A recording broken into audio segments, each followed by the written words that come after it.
मी या आधीही पोहेचा video upload केला होता, पण ह्यावेळेस जरा थोडा वेगळ्या पद्धतीने पोहे बनवण्याचा प्रयत्न केलेला आहे.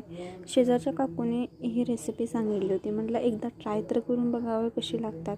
म्हणून प्रथम सुरुवातीला कढईमध्ये तेल घेतलं. तेलामध्ये शेंगदाणे छान असे तळून घेतले. त्यानंतर फोडणी दिली. मोहरी, कढीपत्ता, कांदा आणि मिरची छान अशी परतून घ्यायची. परतून घेतल्यानंतर एक टोमॅटो बारीक असं चिरून टाकला आणि थोडीशी कोथिंबीर त्यासोबतही टाकली. कोथिंबीर टाकल्याने खूप छान असा वास येतो तेलामध्ये.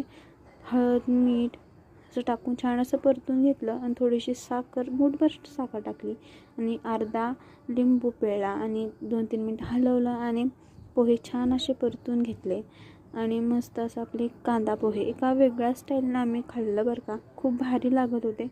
ह्या पद्धतीने तुम्ही नक्की करून बघा आणि व्हिडिओ आवडला असेल तर माझ्या व्हिडिओला लाईक, शेअर